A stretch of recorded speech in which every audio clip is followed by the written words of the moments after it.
A man sat alone on a hillside in the spring of 1876, staring at smoke rising from a valley he had not yet seen with his own eyes. He already knew what it meant. Soldiers were coming, more than the scouts could count, and somewhere in Washington, men in wool suits had decided this land was no longer a question worth negotiating. Sitting Bull did not need a telegraph to understand the future. He had already dreamed it. He saw soldiers falling into camp like grasshoppers dropping from the sky, upside down without their hats, and he told his people what it meant before a single shot was fired. Weeks later, that vision would become the bloodiest single defeat the United States Army suffered in the entire history of the Plains Wars, and the man who saw it coming would spend the rest of his life being called a savage, a fraud, a troublemaker, anything but what he actually was. Right. This is the story of how one Lakota leader warned an empire about its own arrogance, and how that empire laughed, invaded anyway, and buried its mistake under a legend built for a dead cavalry officer instead. Washington should have listened to Sitting Bull long before that hillside vision, because he had already spent decades proving his judgment sound.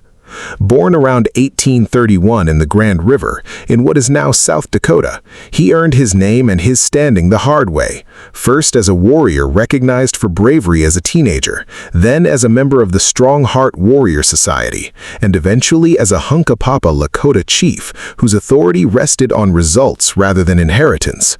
By his 30s, he held rare standing as both a respected war leader and a recognized holy man, a combination that gave his judgment weight other leaders lacked. He had already led resistance against Army incursions in the 1860s, watched Red Cloud extract real concessions from Washington through sustained pressure, and watched those same concessions get chipped away within a few years of being signed. None of what he predicted in 1876 came from nowhere. It came from a career spent studying exactly how the United States government behaved once it wanted something a treaty stood in the way of. Custer's reputation, by contrast, rested on a very different foundation, one built almost entirely on speed rather than judgment. He graduated last in his class at West Point, a fact often repeated as trivia but rarely examined for what it revealed about the kind of officer he became. He rose to prominence during the Civil War through reckless, aggressive cavalry charges that got men killed at a rate his superiors sometimes questioned, even as they promoted him for the boldness of it. That same instinct followed him west. He had already been court-martialed once, suspended for a year after abandoning his post and ordering deserters shot without trial, and reinstated only because the Army needed experienced Indian fighting officers more than it needed disciplined ones. By 1876, he carried a reputation for glory-seeking that even some of his own subordinates distrusted, and a documented pattern of underestimating the people he was sent to fight. The contrast could not be sharper. One leader had spent his life reading his enemy correctly. The other had built a career on assuming his enemy would always break first. By 1876, the United States government had already broken the Fort Laramie Treaty it signed 8 years ago, the same treaty that promised the Black Hills to the Lakota people forever. Forever lasted about 6 years. Gold turned up in the hills in 1874, thanks in no small part to an expedition led by George Armstrong Custer himself, and suddenly every promise made on paper evaporated in the face of profit. Miners poured in. The Army was supposed to keep them out. It didn't, because keeping white settlers out of gold country was never actually the plan. The plan was to wait for a provocation, real or invented, and then send in soldiers to take the land by force instead of by treaty violation, on paper. Sitting Bull understood this before most of his own allies did. He had watched the pattern repeat for 2 decades. Treaties signed, treaties ignored, land taken, promises renewed, then broken again. He was not a naive man staring at a flag and hoping for mercy. He was a strategist who had already concluded that mercy was never on the table to begin with. What made Sitting Bull dangerous to Washington wasn't his war record, though it was considerable. It was his refusal to negotiate on terms designed to fail. Indian agents and army officers wanted him at the reservation, signing over rights to land he had never agreed to sell, accepting rations that arrived late and short and rotten, trading a life of movement and hunting for a life of dependency inside fixed borders drawn by men who had never set foot on the plains. Sitting Bull refused, and he refused publicly, which made him a symbol other tribal leaders rallied around. That refusal is what actually triggered the Great Sioux War of 1876, not some spontaneous outburst of violence. The government issued an ultimatum in December of 1875, ordering all Lakota and Cheyenne bands to report to reservation agencies by the end of January or be considered hostile. It was the dead of winter. Runners could barely reach some of the camps in time, let alone move entire villages with the elderly, the children, and winter herds across frozen terrain in a matter of weeks. Sitting Bull knew the deadline was designed to be missed. He said as much to those around him. This wasn't a negotiation, it was a pretext. When the deadline passed exactly as anyone with sense could have predicted, the army got its justification for war. 3 columns were dispatched to converge on the Lakota and Cheyenne bands from different directions, a plan built on the assumption that a scattered, disorganized group of tribes would scatter further at the first sign of soldiers. General Custer's regiment was part of that plan. What none of the planners in Washington accounted for was the sheer scale of the gathering Sitting Bull had helped bring together. Word had spread across the plains that this was the year to stand as one body instead of fractured bands. By June, the encampment along the Little Bighorn River held thousands of people from multiple tribal nations, one of the largest gatherings ever assembled on the northern plains. And Sitting Bull's Sundance vision had already told the assembled leaders that a great victory was coming, soldiers falling into their camp without the strength to fight back.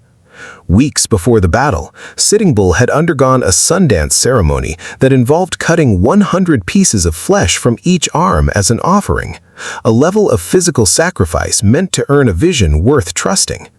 What came to him afterward was specific enough that witnesses described it in detail decades later. Soldiers and their horses falling upside down into the Lakota camp like grasshoppers dropping out of a summer sky, too many to count. Arriving with no ears, meaning they would not listen even as they died. Leaders who heard the vision described did not treat it as decoration. They treated it as intelligence, the kind gathered through discipline and sacrifice rather than scouts and telegraph wires, but intelligence all the same. And they organized the defense of the encampment with the confidence that whatever came would not overwhelm them. Custer arrived at the edge of that encampment on June 25th with roughly 600 men and a decision to make that would define how American history remembers this entire conflict. His scouts warned him the village ahead was larger than anything they had encountered, so large that some of them refused to believe soldiers could win against it. Custer dismissed the warning the same way Washington had dismissed Sitting Bull for years. He believed speed and surprise would compensate for being outnumbered, that native warriors would break and flee the moment cavalry appeared, the same assumption that had shaped nearly every American military engagement on the plains for a decade. He split his forces into 3, a decision historians still debate, sending Major Reno to attack from the south, while Captain Benteen swept wide to cut off any retreat and kept roughly 210 men under his own command to strike what he assumed would be a fleeing village from the north. It was a plan built entirely on the assumption that speed and shock would matter more than numbers, the same assumption that had worked for him against smaller, less organized bands in earlier campaigns. The camp in front of him held warriors like Crazy Horse, Gull, and Two Moons, men who had spent their entire lives training for exactly this kind of fight and who had absolutely no intention of running. And unlike the villages Custer had encountered before, this one had the numbers, the leadership, and the warning to respond as a unified force rather than a scattering of frightened families. What happened next took less time than it takes to read this sentence aloud a dozen times over. Custer's immediate command, roughly 210 men, was surrounded, cut off from reinforcement, and annihilated within an hour, possibly less. Every single man under his direct command that day died on that ridge, including 2 of his brothers and a nephew. It was not a massacre in the sense the word was later weaponized to suggest. It was a battlefield defeat delivered by a coalition of warriors defending their families, their treaty rights, and land the government itself had promised them on paper less than a decade earlier. Reno's detachment fared little better in the opening minutes, forced into a chaotic retreat across the river and up onto a bluff, where they dug in and held out for 2 more days alongside Benteen's men, surviving only because the warriors who had just destroyed Custer's command turned their attention to defending the village rather than pressing the siege to its bloody conclusion. Sitting Bull was not present at the actual fighting, spending the day performing ceremonies and looking after the safety of the camp's women, children, and elders, which later became a convenient detail for critics who wanted to paint him as a coward hiding while others fought. That framing ignored his actual role entirely. He was not a battlefield tactician in the way Crazy Horse was. He was the spiritual and political force who had unified the tribes in the first place, whose vision had given warriors the confidence that this fight was winnable, and whose years of refusal to compromise had set the stage for everyone else's resistance. News of Custer's death reached the East Coast on July 4, 1776, during the nation's centennial celebrations, and the timing could not have been worse for how the story would be told. A country busy congratulating itself on 100 years of democracy was suddenly forced to explain how its most celebrated cavalry officer had been wiped out by the very people it had spent a century displacing.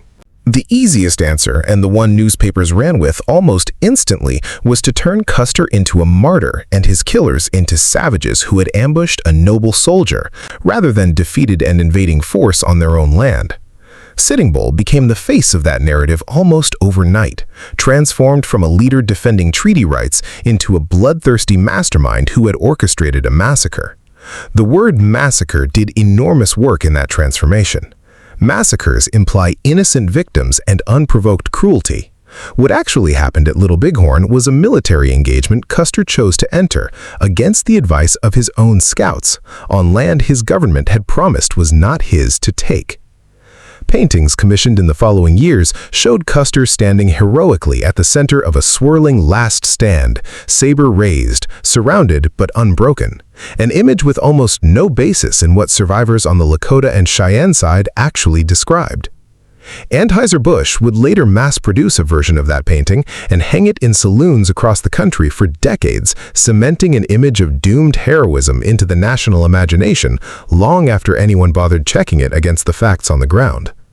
Dime novels followed within months, turning a controversial officer with a court-martial on his record into a frontier saint. None of that machinery had anything to do with truth. It had everything to do with a nation needing a story it could live with. And a defeated but principled resistance movement made a far less comfortable story than a solitary hero cut down by overwhelming savage numbers. The public appetite for revenge that followed was immediate and overwhelming. Congress, which had spent years underfunding the Army's plains operations and debating the ethics of forced relocation, suddenly found unlimited money and political will to crush any remaining resistance. Within a year, the Black Hills were formally seized through legislation that stripped the Lakota of the land without their consent, using the same treaty-violating logic that had started the war in the first place. Crazy Horse would be dead within a year, killed under circumstances that remain disputed to this day. Sitting Bull, refusing to accept the terms being forced on his people, led a group of his followers across the border into Canada, spending nearly 4 years in exile rather than surrender to a government he had never trusted and had been proven right not to trust. Here is what almost nobody discusses when they tell this story. Sitting Bull's warnings before the battle were not vague spiritual mutterings dressed up after the fact to look prophetic. They were consistent with everything he had said publicly for years about the nature of American promises. He had told his people and anyone else who would listen that the government's deadlines and treaties were designed to manufacture conflict rather than prevent it, that reservation life was a slow surrender disguised as peace, that no amount of cooperation would satisfy an appetite for land that only grew larger with every concession. Every point in that assessment turned out to be accurate. The Black Hills were taken, the Fort Laramie Treaty was shredded. The reservations that followed were smaller, harsher, and more restrictive than anything offered before the war. Sitting Bull did not need a vision to predict any of this. He needed only to have watched the pattern repeat itself across 2 decades of broken agreements, and he had. When Sitting Bull finally returned from Canada in 1881, hunger and the collapse of the buffalo herds having made exile unsustainable, he surrendered not out of acceptance, but exhaustion. He spent time imprisoned, then eventually joined Buffalo Bill's Wild West show for a season, an almost unbearable irony given everything that had happened. A man who had fought to keep his people free from spectacle, now performing as spectacle for paying audiences back east. He used the platform anyway, meeting with political figures, occasionally speaking bluntly about the conditions on reservations to audiences who had come expecting a defeated curiosity rather than a man still very much engaged in defending his people's interests. He returned to Standing Rock afterward, continuing to resist government efforts to further reduce reservation lands and continuing to be treated by federal agents as an obstacle rather than a leader with legitimate grievances. The ghost dance itself asked for nothing violent. It promised that if practiced faithfully, the buffalo would return, ancestors would rise, and the world taken from native people would somehow be restored. A belief system born directly out of the devastation left behind by 2 decades of broken promises and vanishing herds. Indian agents watching the dances spread across reservations panicked, convinced they were witnessing preparation for an uprising rather than a grief ritual dressed in hope. Sitting Bull never organized or led the movement himself, but his presence at Standing Rock made him a convenient target for agents who wanted a single figure to blame for a phenomenon they did not understand and had no interest in understanding. 43 Indian police officers arrived at his cabin before dawn on December 15, 1890, to take him into custody on suspicion of supporting the dances. A crowd gathered, shots were fired in the confusion that followed, and Sitting Bull was killed along with several of his supporters and several of the police sent to arrest him. A chaotic, unnecessary death that closed out a life spent almost entirely in the position of being right about a threat everyone else refused to take seriously until it was standing in front of them. 2 weeks later, on a creek called Wounded Knee, the 7th Cavalry, the same regiment that Custer had commanded 14 years earlier, opened fire on a band of Lakota that included women and children, killing several hundred people in what became the final major bloodshed of the Plains Wars. The regiment that had been annihilated at Little Bighorn had its revenge not against warriors on a battlefield, but against a mostly disarmed group of people fleeing in the snow. That detail rarely makes it into the version of this story taught in classrooms, where Little Bighorn is treated as a tragedy and Wounded Knee is treated almost as an afterthought, a footnote to a war that had technically already ended. The full arc from Sitting Bull's warnings in 1875 to his death in 1890 tells a very different story than the one usually offered, one where a leader accurately diagnosed a threat, organized a defense that worked exactly as he predicted it would, and then was hunted, exiled, and eventually killed for having been right the entire time. The uncomfortable truth sitting underneath this entire story is that Sitting Bull was not a mystic who got lucky with a vivid dream. He was a political analyst, reading the intentions of an expanding government with more clarity than most of the men actually running that government. Washington had every piece of information it needed to understand the Lakota position was principled, and the treaty violations were real.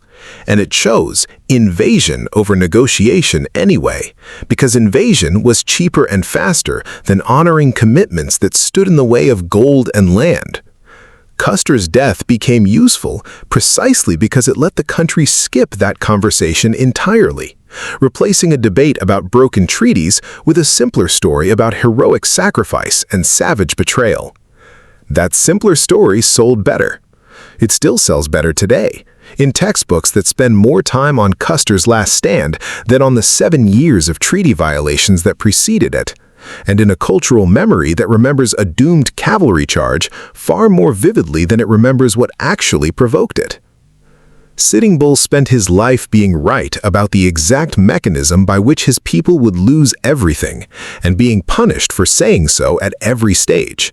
He was right that the treaty would be broken. He was right that the deadline was a trap. He was right that no amount of accommodation would be enough. He was right that peace offered on those terms was simply defeat with better public relations.